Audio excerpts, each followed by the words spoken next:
It's time for the Brouhaha Sports Show. Brouhaha Sports with award-winning sports writer Dale McKee and co-host Marshall Wood.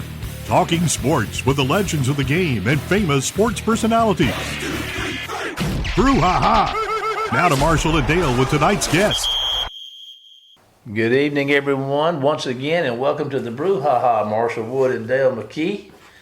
Dale, good 4th of July week to you. Well, thank you. I appreciate Today. that. I appreciate that. Glad to be alive and living in the U.S. of A., baby. Now, why do we celebrate the 4th of July? Independence. Independence. Yeah. When was the... I don't know.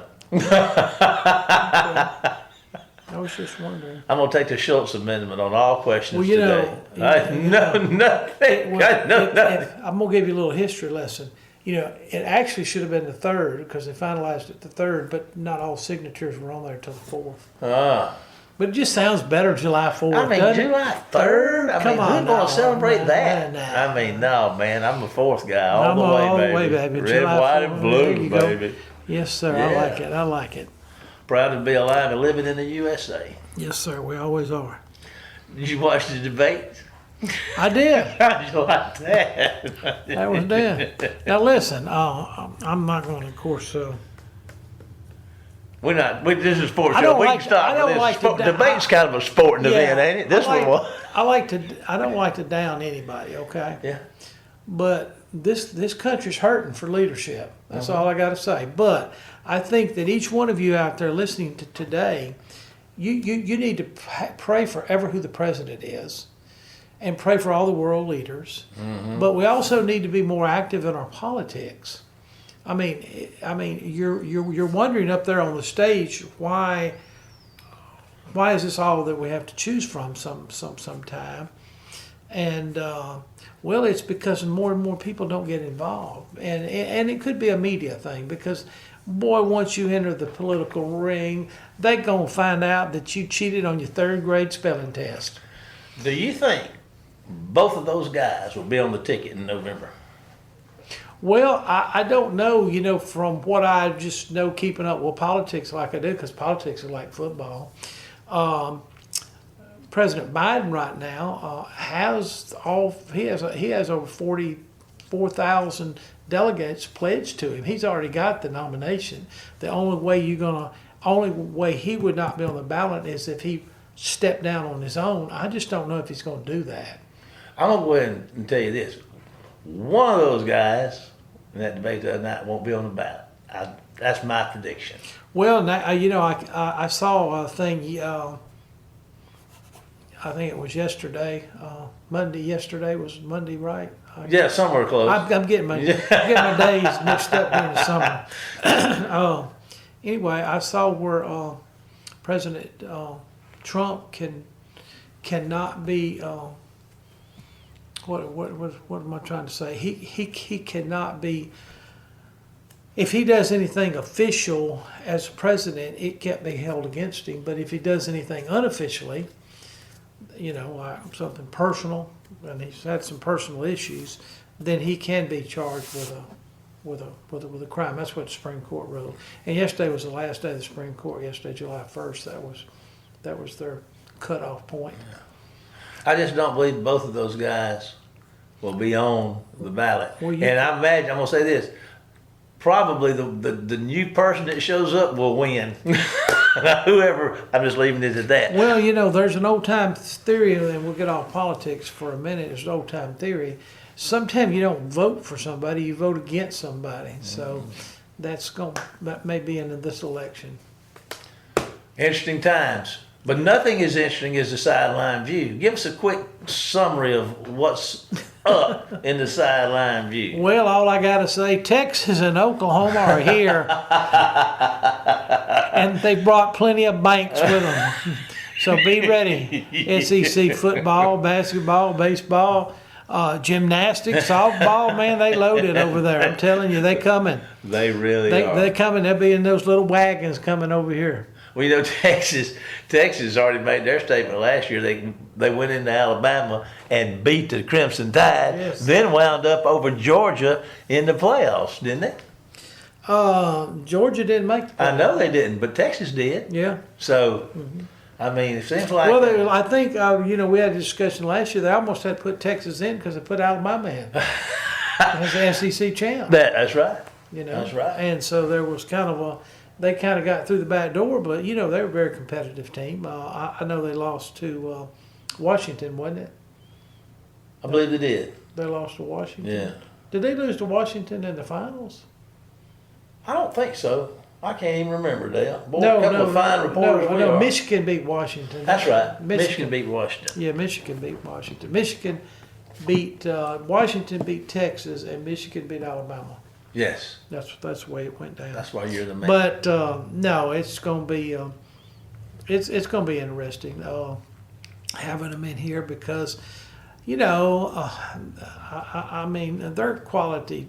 They're quality sports programs. I mean, and I'm worried about how Ole Miss and Mississippi State are going to keep up with the Oklahomas and the Texas and the Georgias and the Alabamas and the futures. I mean, that's going to be Texas A&M. Yeah. Boy, they got money out there. Money. Well, the money hadn't done Texas from a football standpoint. The money hadn't helped Texas A&M. Yeah, but one day they'll get it right, and when they do, it's going to be, You think they'll get it right? Well, I don't know. They may have a lot of inner workings that are not working well. Yeah. I'm not sure. But anyway, I just worry about how Ole Miss and Mississippi State is going to survive the money battle. Mm-hmm. When we got less than 3 million people here, and the city of Houston, Texas, probably got within 30 minutes of either all different directions. They probably got 8 million people. Yeah. If not more. Yeah. And that's just one town. And that's just the ones we know about. Well, look at Mississippi and then look at Georgia, look at Atlanta. Sure. Atlanta's got more people in it than Mississippi's got. Well, you just look at Alabama over there. They got Mobile, Birmingham, Montgomery. They got about 4 million in their population over there. I think they're more like 7, maybe 7, Okay. and we're below 3. Yeah. But I may be wrong. They may be 6, 7, somewhere like that. Who you got for our guest tonight? Well, we're going to do a college football assistant coach named Akeem Davis. Akeem's got a lot of relatives here in Wayne County from down around Buckatuna, the Rogers clan down that way. And so he's going to talk to us about his high school days at Laurel High when he led them to a state championship. He's going to talk about his college days at Memphis. And then he's going to talk to us about his stop in the NFL for a little bit, and now how he used to coach at Southern Miss for a little bit, and now he under Jay Hobson, and now he's at the University of Las Vegas. Oh, okay. So he's running Rebel. He's going to talk to us today about the landscape of college football. Well, let's don't put that off. That sounds like it's going to be fun. Let's take a break to hear from our sponsor, and then we'll be back with tonight's guest, Akeem Davis, right after this commercial break. Phillips Building Supply in Laurel, your hometown building supply store since 1954. We are locally owned and pride ourselves on helping our customers find exactly what they need. From foundations to roofs to doors and windows, Phillips has it. For tools, hardware, lumber, and plywood, visit Phillips Building Supply. Welcome to the show, Akeem Davis. How are you doing today, Akeem? I'm just right, man. Thank you guys for having me. Well, we appreciate you being on. Well, listen, just, we've kind of introduced you a little bit. Tell us about, let's just start with your high school football career. And of course, you just lead us off, however how you want to lead us off on that. Yes, sir. So, graduated from Laurel High School in 2008. I was blessed and fortunate enough, man, had a great group of coaches, that was leading us to be able to win the state championship in 2007. I'm pretty sure probably one of the best football games in the state of Mississippi history down in Moss Point. Was able to throw a Hail Mary and, right as the clock was running down to be able to walk off and win it, in the last seconds. And that was awesome, man. And one of the best memories of football, not only just high school ball, but football in general that I've ever been a part of. After high school, went on to play at Jones County Junior College for a year. Played a little quarterback, played a little defensive back. And right after one of my players, one of my teammates got injured at defensive back, and Coach Pierce slid me right on in there, man. He said, hey, look, go and knock it out, and been playing defensive back ever since. Well, that sounds great. And listen, I was there that historical night. I was covering that Moss Point game for the local newspaper in Laurel there, and I now be honest with me. Did you overthrow the intended receiver, or was there? So that particular play call was the exact same play that we had ran the play before that. Coach Breland called. You know, we was gonna run. We was gonna run double go on the front side, and we was gonna drag the tight end back to try to clear out those double goes, hit him, get out of bounds, and create another play. But you know, the tight end ran the wrong route, and they were in zero coverage. They were sending the doggone house, man. And we say they're gonna send the house. We feel like our athletes, you know, athlete for athlete, we feel like we match up with anybody. And so we just gave our guys a one-on-one. Now overthrew Raphael, and Raphael tipped the ball. And because the tight end ran the wrong route, Russell Breland, he was in the area of the tip ball, and he caught the tip ball, and he kept streaking right on down the sideline. And I pulled Russell, you know, a couple of years after, and I asked him, he said, man, I saw you was looking that way.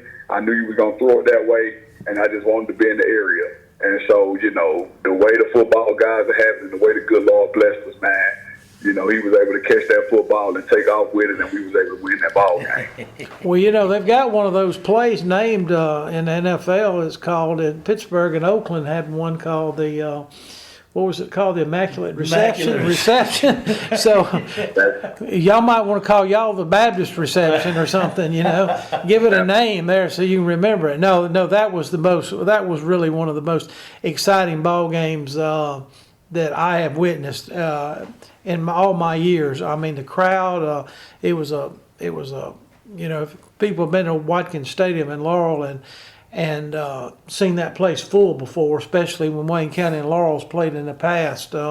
It was about like that night, the excitement in the stands. And that was for South State Championship, right? That was the South State Championship, man. Okay. All right. Well, listen, okay, so after high school, you know, you went to Jones for a year, and you kind of got moved to defensive back and learned to trade. And then how was your time in Memphis? Did y'all have some pretty good teams up there in Memphis? Man, we had some great teams. Well, we had some really good teams with a lot of talent. We just couldn't quite get it together, pull it together.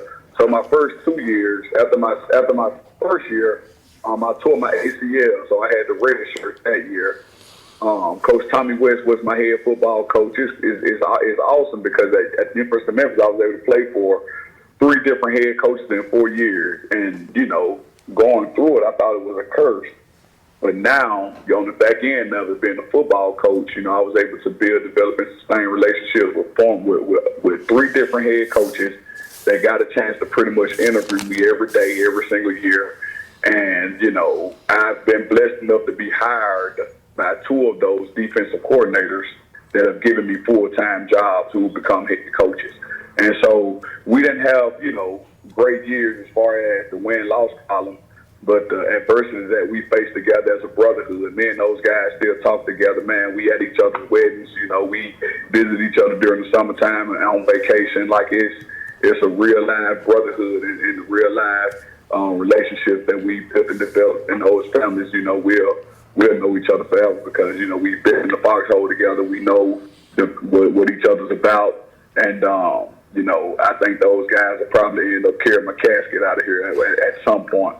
But you know, we didn't win many ball games. But I will say this: when Justin Fuente came, I had Larry Porter my first year.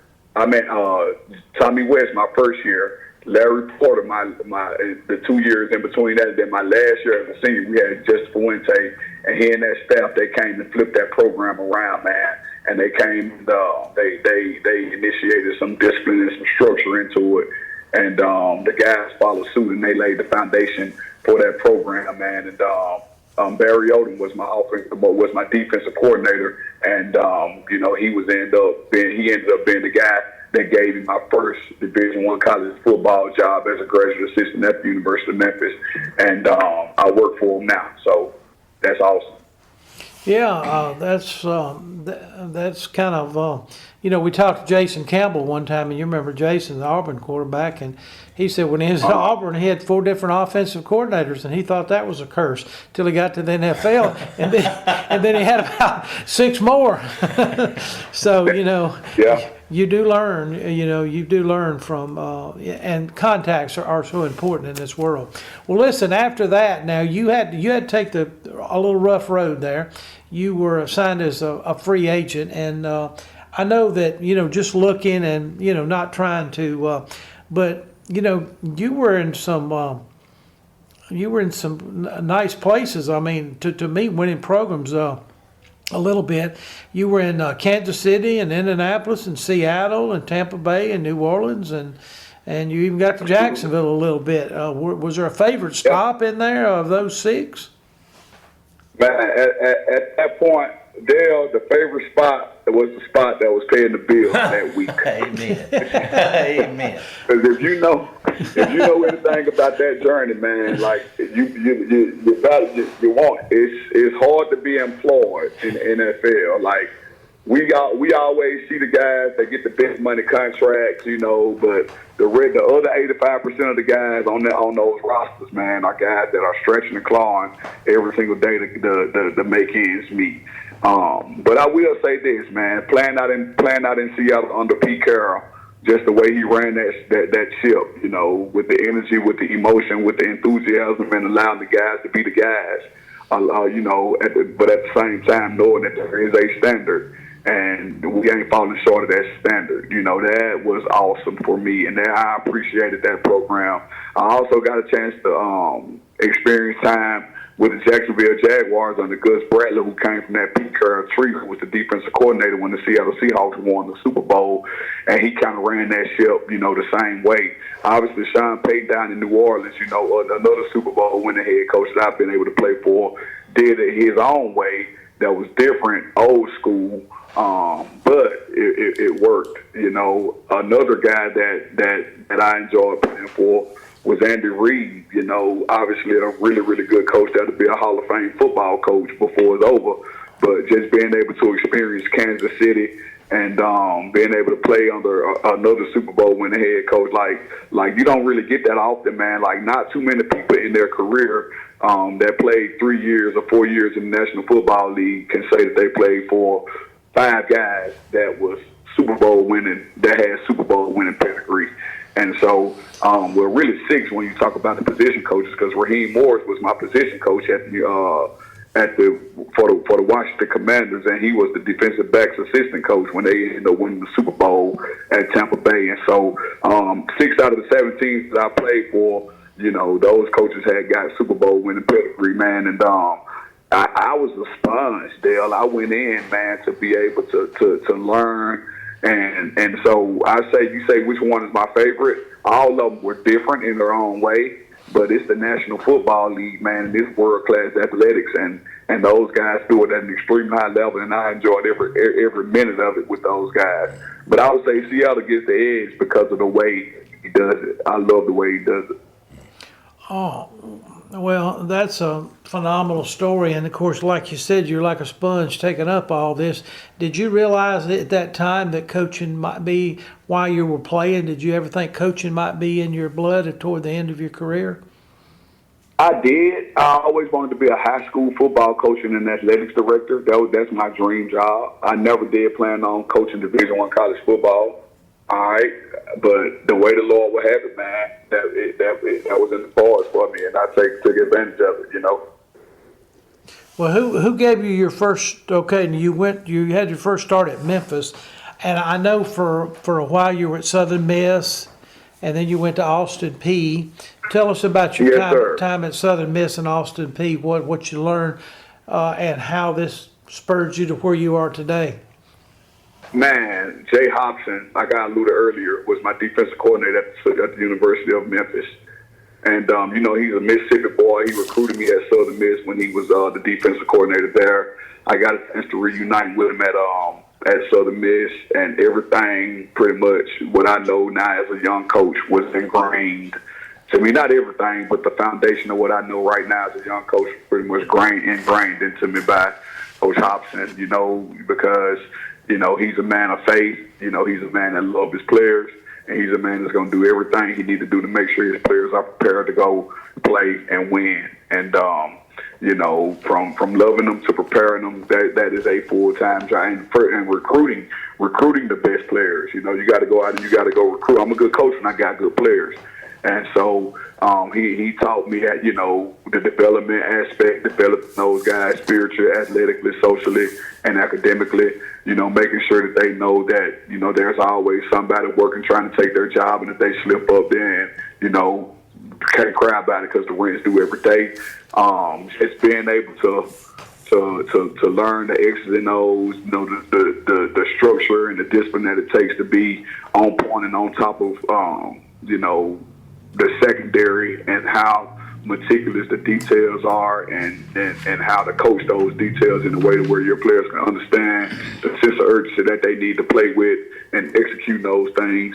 I think that, coaching for Scotty Walden, we was on that Southern Miss staff together, and so we pretty much got indoctrinated into the J-Hop system. And so when he got the interim head coaching job, I stayed with him. And then when he ended up taking the Austin Peay job, he said, "Hey man, come on, let's go flip this thing."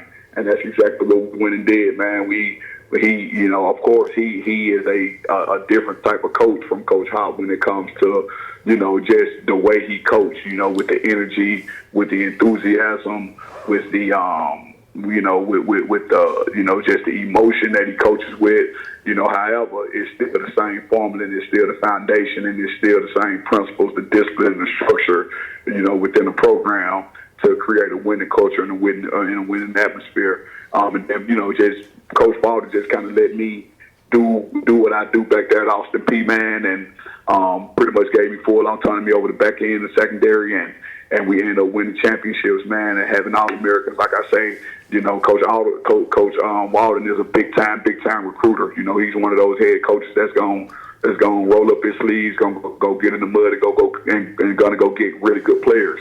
And that's what I admired about him, because he got skin in the game, and he's actually going to go get them. Leaving Austin Peay coaching with Coach Odom is like my football dad, man. He's a guy that's very, very stoic. I ain't a man of few words. I ain't gonna say much, but when you talk, you need to be listening, and you need to be really listening, not just hearing them, but listening to them. And he has a great vision. He has fire and energy and enthusiasm and passion about what he does. And he loved those boys, man. He really loved those kids, those young men that suit up for him and play. And I know, because I've suited up for him and I played, and I have that experience firsthand.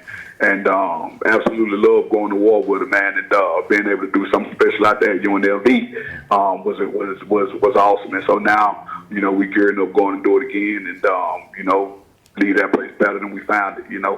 Yes, sir. Akeem, this is Marshall. I told you before we went on the air that I was kind of a timekeeper, and we're getting close to being out of time. But I want to close this out with one question for you from me. And I've asked athletes and coaches through the years, what you've learned from your coaches and what you would tell kids. But I'm going to ask you, all that you've learned through the different roles you've played in athletics, if you were talking to parents today who had kids interested in being the best that they could be athletically, what advice would you give those parents to help their kids? I would tell those parents that character matters, relationships matters. Above all things, man, make sure they put their young men around grown men that's going to be coaching them with impeccable character. Because in this landscape of college football, they can throw a number at you and it'll be really, really enticing. But if you take that number and discredit it, and the character piece is not there, then you're going to have a kid that's going to bounce around and that's going to end up missing out what the Lord got for him because he took the monetary value of it. And so make sure they know and discern really, really good character. Make sure they have their kids around really, really good men that's going to love them and care for them and develop them socially, athletically, spiritually, and academically. And make sure that they, really, really get a really good feel, because at the end of the day, in this landscape, you have the transfer portal, you have NIL, you have a lot of different things that can become distractions if you don't navigate those things in the right direction, the way they need to be navigated and endure. And so make sure they're around men with really, really good character that's going to develop their young man, that's going to be a winner on the field, a winner off the field. Make sure they get those degrees, and then make sure they after they're done, they can go out there, and stand on their own 2 feet and be their own man because of the principles and the values and the values and the lessons that they've learned while being at whatever institution that they chose to play for. However, I will continue to say, make sure you build a relationship. Make sure you know who that coach is. Make sure you know who that coach family is. Make sure you know how long he's been married. Because those things matter. That tells you a lot about the commitment of that guy. That tells you a lot about, the problem-solving abilities of, all of those things. I think they matter because in the grand scheme of things, you want to win off the grass. And winning off the grass is going to take somebody that's going to be able to mold you and develop you and shape you into the young man that the Lord called you to be. And so that's what I tell parents. And we not only just talk about it, we live it. And you can't just live it sometimes. You got to live it all the time. And we take a tremendous amount of pride in doing that. Amen. That's a beautiful thing. And I tell you what, that's something that we can all learn from, Akeem. We appreciate that. I want to thank you for taking time to be with us today. Been a great time and a great interview. I'm going to ask you to hold on just a minute, and we're going to break to a break, and Dale and I'll chat with you when we're off there. But just hang on a minute, Akeem, and Dale and I are going to take a break to hear from our sponsor tonight and be back with the final segment of the Brouhaha right after this commercial break. Phillips Building Supply in Laurel, your hometown building supply store since 1954. We are locally owned and pride ourselves on helping our customers find exactly what they need. From foundations to roofs to doors and windows, Phillips has it. For tools, hardware, lumber, and plywood, visit Phillips Building Supply. Welcome back to tonight's final segment of the Brouhaha. What a blessing Akeem was. He's got it going on. He's lined out just a big part of our southeast Mississippi history over here. Oh, yeah. Athletically. Yes, sir. Making news every day. Yeah. Good man. And, we didn't say at the start of the show, but he is the cornerbacks coach, or like a defensive back coach at the University of Las Vegas. UNLV, the Running Rebels. The Running Rebels. So all right. If you want to keep up with Akeem and the Running Rebels this football season, it might be very interesting. A couple of things to close out, a couple of little quick things I've seen. I see the USA Today has come up with a list of the top 10 stadiums in college football. Top 10 stadiums in college football, according to USA Today. Who do you think would be number one? You mean it's like the most difficult place to play? And all it says is the top 10 stadiums. I don't know what that's all I got. Well, if I look at stadiums, I look at Baton Rouge. I look at they're number 3. I look at Michigan, Ohio State. Hold on a minute. Ohio State's number 6. Michigan's number 10. I just remember back in my days, the ones you've mentioned have all been listed so far in the top 10. Notre Dame. They're not in here. They're not in there. Mm-hmm. I'd have put them in there. Well, if you do SEC schools, down here, I would assume that Georgia might be in there. Georgia's number 5. And I assume Alabama. Number 1. Number 1. Mm-hmm. Okay, so how many have I got to go? Well, you got 1. You got to pick number 2, number 3, number, I guess, 7 and 8. What about Penn State? Penn State's Penn State's in there, and they're number 7. Okay. All right, is University of Texas at Austin in there? University of Texas is number 9. Number 9, way down there. Yeah. Huh? So I'm still doing number 2, huh? Yeah, who's number 2? I don't know. I mean, I don't know if you consider the USC. That's a good guess. You got the same conference. Oregon Oregon. is number 2. Okay. Number 4. You didn't get number 4. I didn't get number 4. Okay. You ought to got that one, Dale. I'm gonna give you a hint. You ought to got that one. You'd probably had it number 1. Really? Southern Miss. Ole Miss. By Miss. George. Ole Miss made a top 10. Well, like I said, I don't know what they're talking about as far as the toughest place to play or the best environment, you know. I'm guessing you can line those up. You can make an argument for the toughest stage to play or the best environment. Well, all I can say is I've been to Notre Dame. Yeah. It's different. Yeah. I'm just telling you. Yeah. Now it's a little bit lower key, but the traditions that they bring out. Oh man. I mean, it's just different. You know, I mean, we just have a bunch of wild folks down here in the South. They like to have a good time. Raise a little cane. Yeah. Now they like to have a good time up there. They just do it a little bit different. Is it better or worse? Is it calmer or Well, what? you know, it's like it's old kind of, you know, pep rallies and everything. But let me tell you about the story. I went to Notre Dame. So, you know, we fly to Chicago and then we're going to take a little car ride over to South Bend, which, you know, I don't know, 2 or 3 hours, you know. And Great story, Dale. We're out of time. No, okay. I'm kidding. I'm sorry. Anyway, all I can tell you is that, you know, you when I was looking around the stadium, I was sitting next to a Notre Dame fan, and I said, "They said y'all added 5,000 seats. Where did you add them?" And he said, "Well, you're sitting on them." I said, "These seats look old." He said, "No." He said, "Your seats used to be 24 inches. Now they're 18."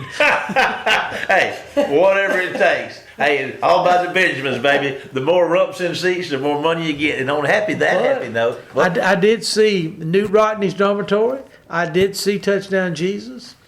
I did run into the head coach, old Jerry Faust, at the time. Man. Yeah. Yeah. That was a good trip for you. You know how to do it, Dale. Yeah. Well, listen, we've come to the time where it's about time for us to go. We want to thank everybody for listening. We want to shout out Akeem again for being with us. Akeem Davis, appreciate him. Thank you for our sponsors. And, you know, you can follow us during the week on Facebook at the Brouhaha, or on all the shows are archived on our YouTube channel at the Brouhaha. But for now, it's time to say goodbye, Dale. Goodbye, Dale. And we'll see you next week for more of the Brouhaha. Get us out of here, Jamie. You've been listening to the Brouhaha with Dale McKee and Marshall Wood. Heard Tuesday evening, 6 p.m. on WABO. For more of the Brouhaha, follow us during the week on Facebook and WABO.